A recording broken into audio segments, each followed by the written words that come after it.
Hello, once again I welcome you all to the official YouTube channel of BMD College of Education।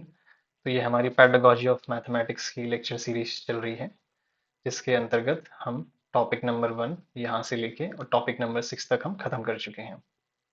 तो इसमें हम topic number 6 जो है blooms taxonomy, इसमें हमने लास्ट लेक्चर किया था।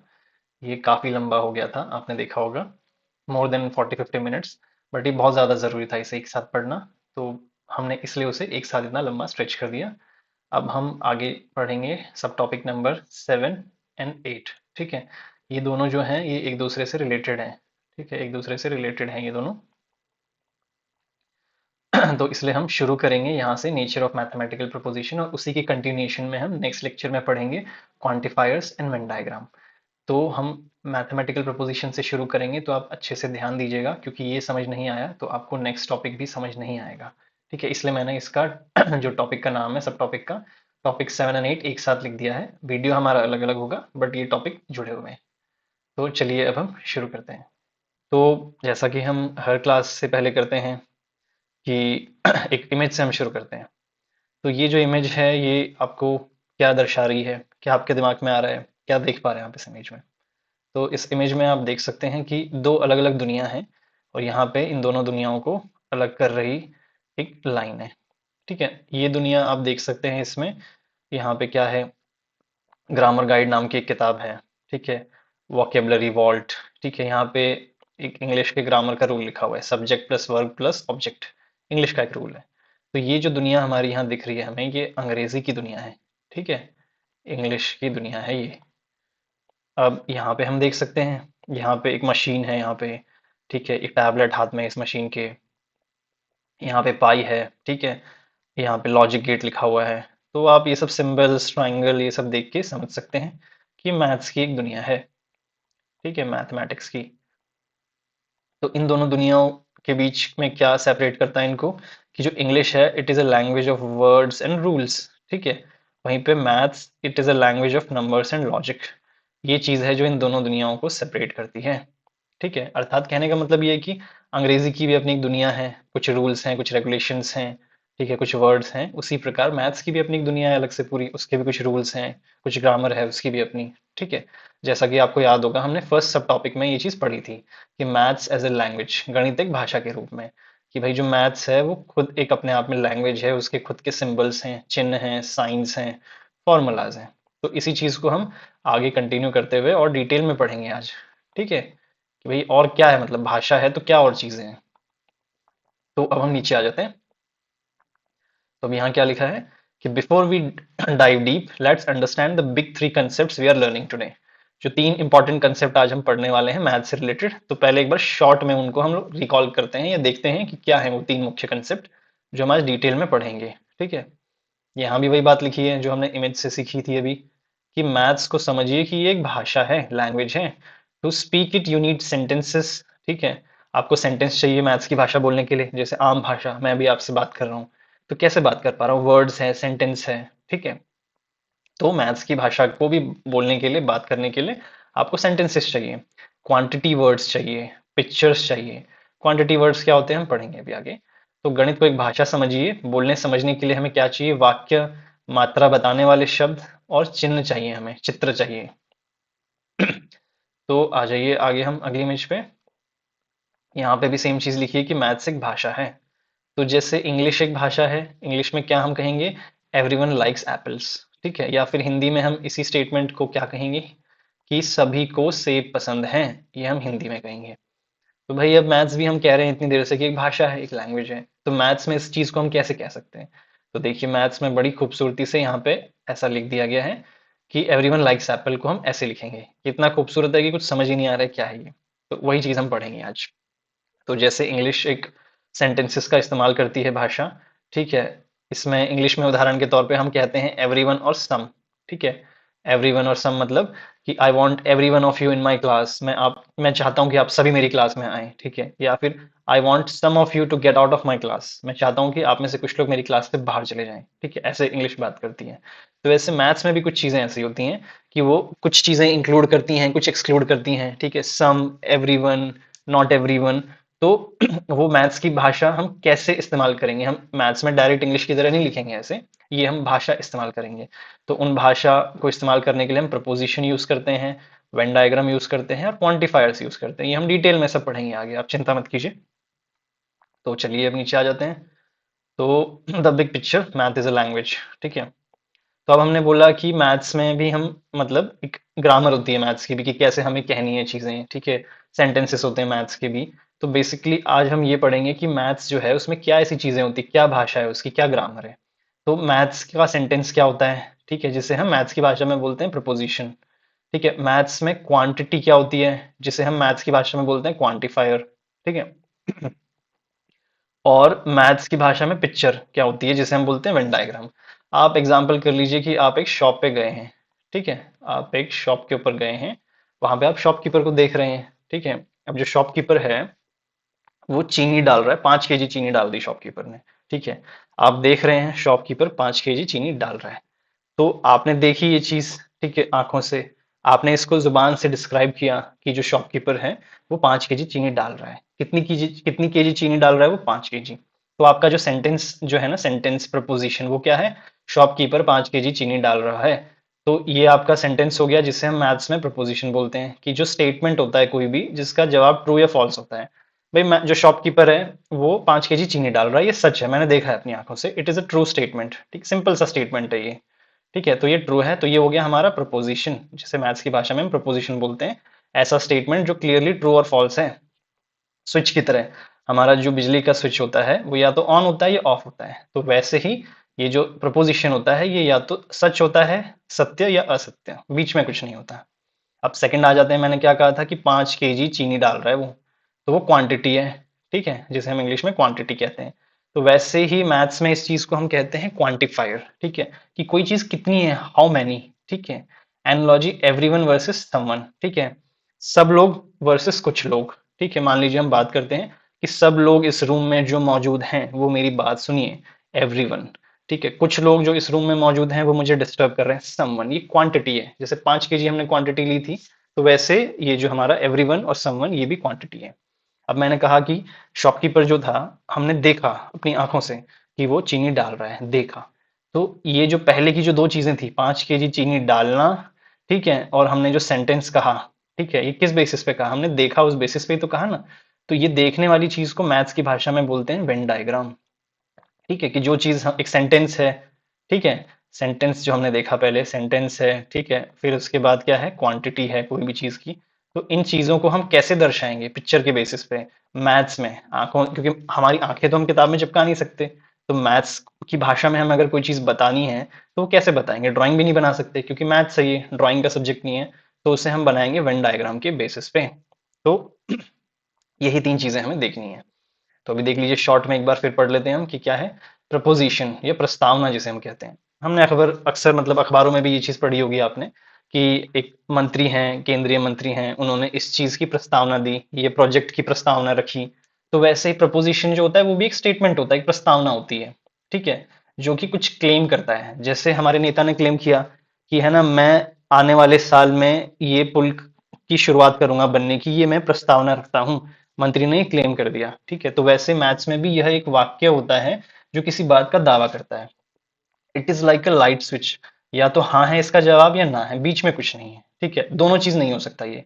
It cannot be both and it cannot be a question. Simple एक स्टेटमेंट होगा ये। उदाहरण के तौर पे, द सन इज हॉट, सूरज जो है वो गर्म होता है। हाँ, गर्म होता है, इसका जवाब क्या है, true, it is a true statement.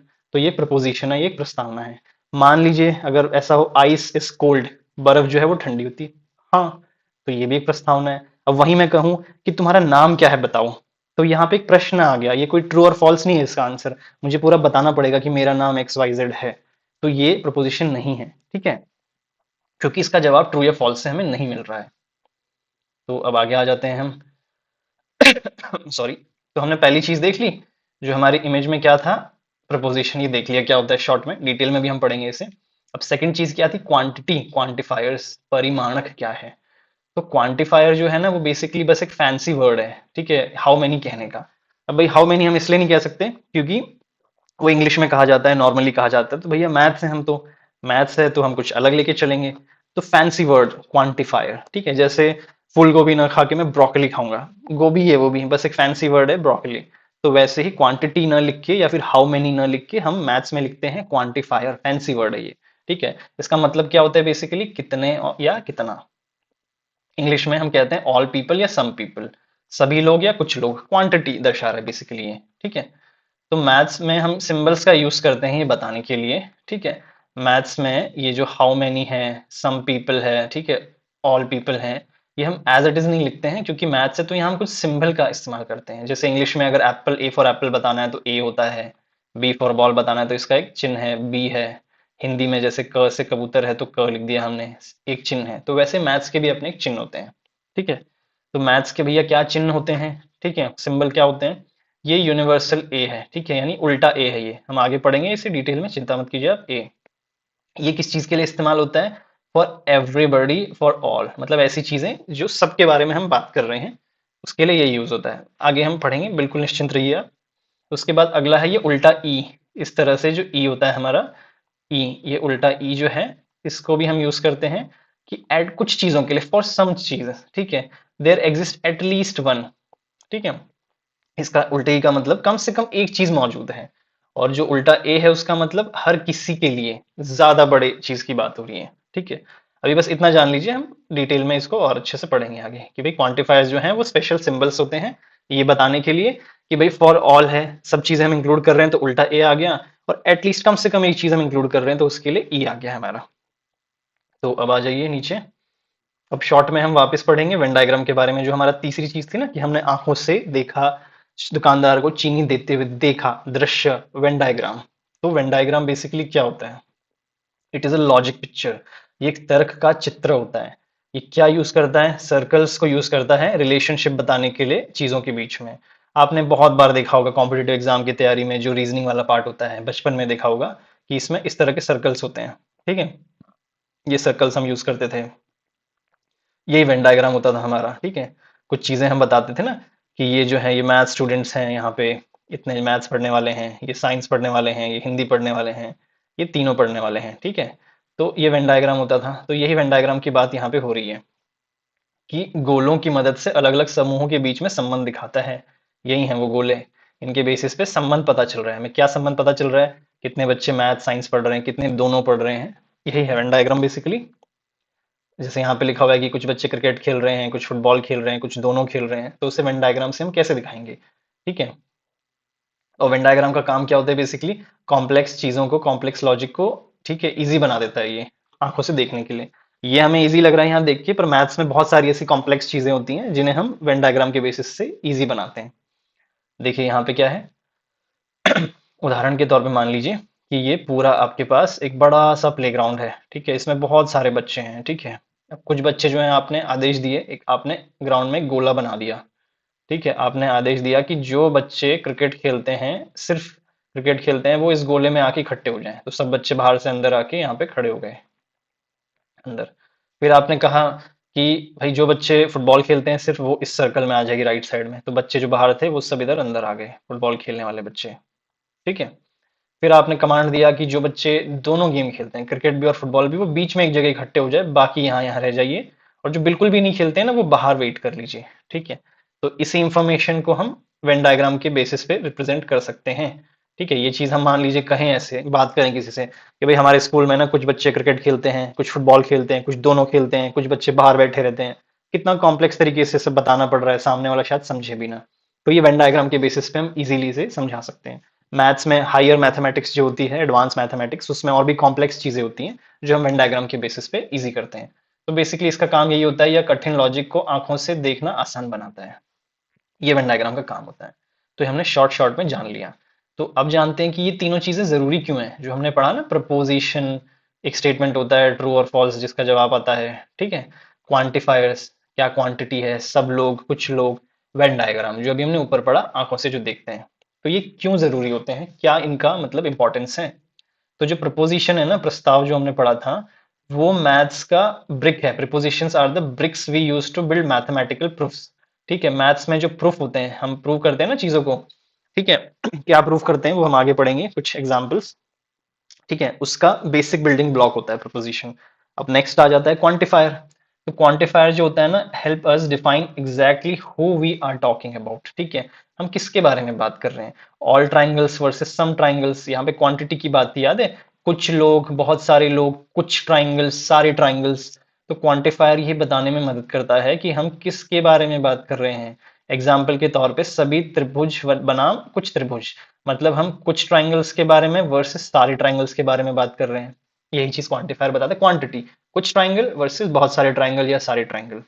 अब वेन डायग्राम जो है वो क्यों, क्या इंपॉर्टेंस है इसका, कि Venn diagram helps us to visualise sets and solve logic puzzle easily.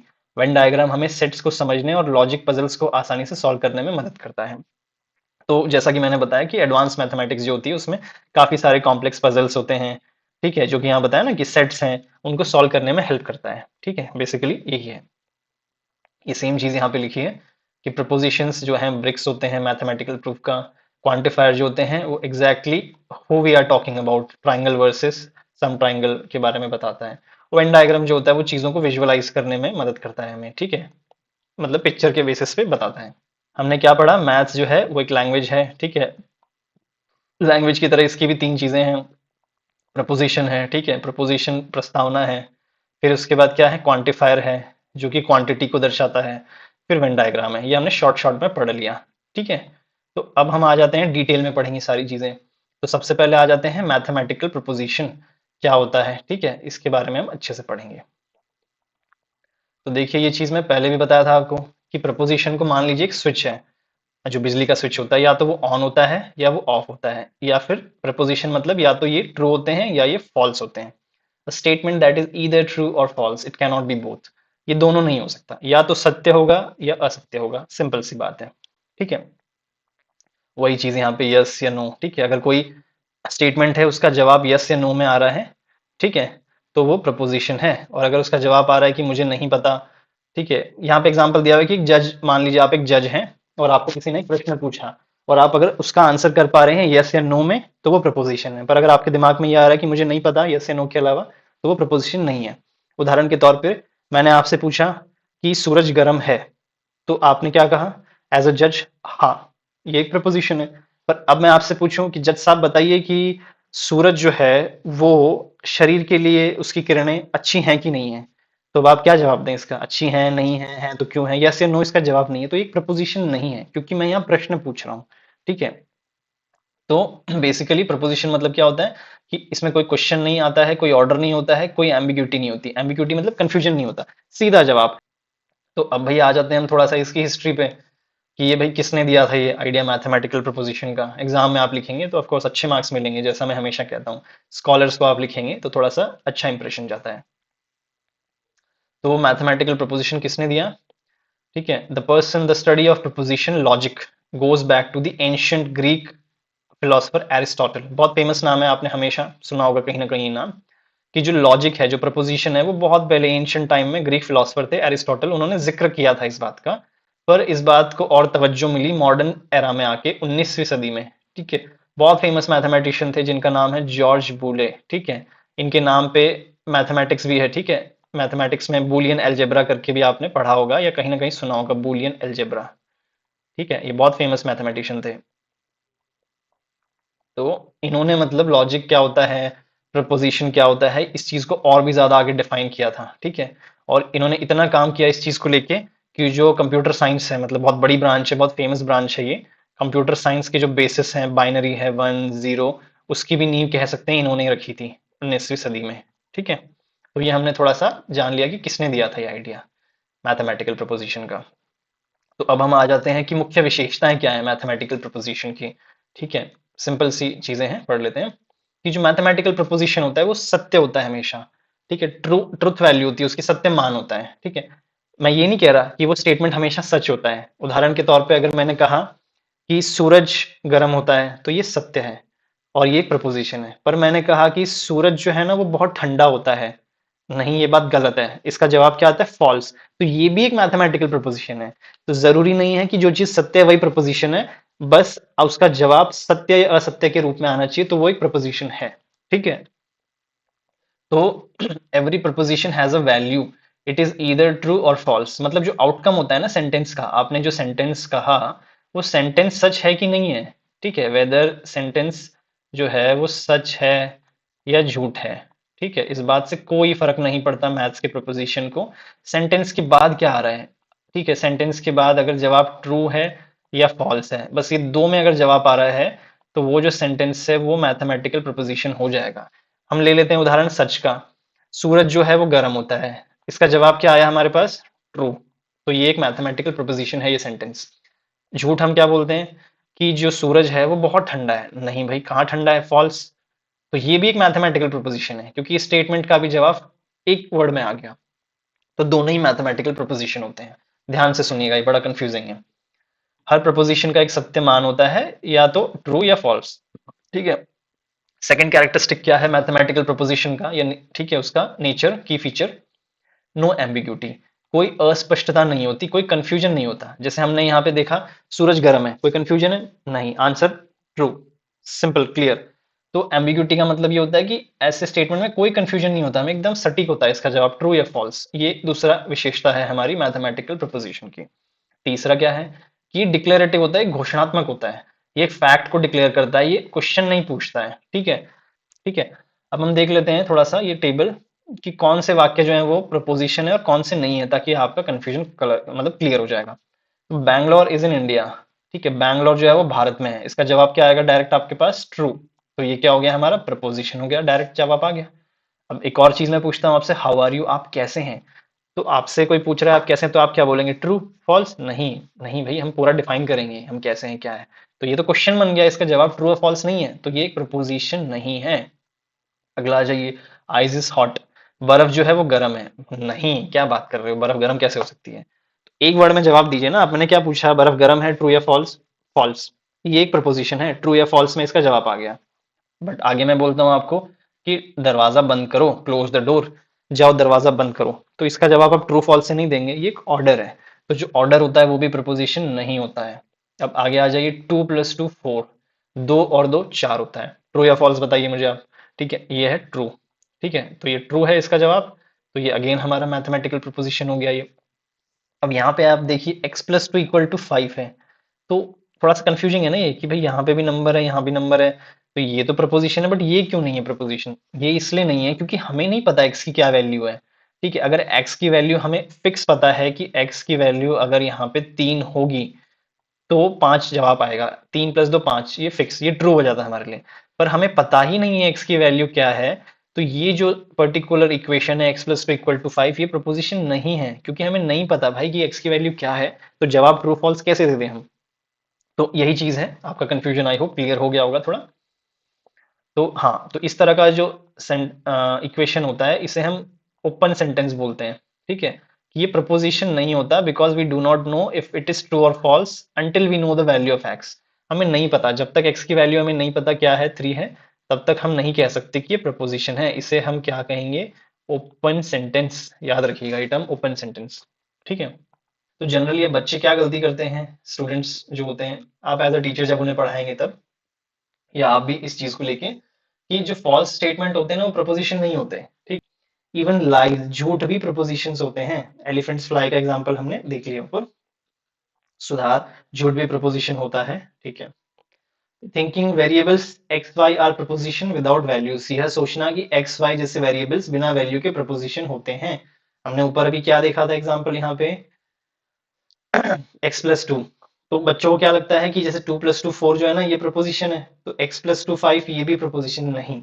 जब तक हमें x की वैल्यू नहीं पता, ठीक है, x की वैल्यू हमें नहीं पता क्या है, तो ये प्रपोजिशन नहीं है। क्योंकि हमें क्या पता x की क्या वैल्यू है, भाई जवाब 5 आएगा कि नहीं आएगा। तो ये दो गलतियां बच्चे अक्सर कर देते हैं कि एक तो जो झूठे स्टेटमेंट्स होते हैं वो प्रपोजिशन नहीं होते, और दूसरा एक्स और वाई जो होते हैं ना उनकी अगर वैल्यू नहीं दी तो भी वो प्रपोजिशन होते हैं। तो ये गलतियां आपको नहीं करनी है एज अ बीएड स्टूडेंट भी, और आप जब क्लासरूम में एज अ टीचर पढ़ाएंगे तो बच्चों का भी ध्यान रखना है, वो ये गलतियां अक्सर करते हैं।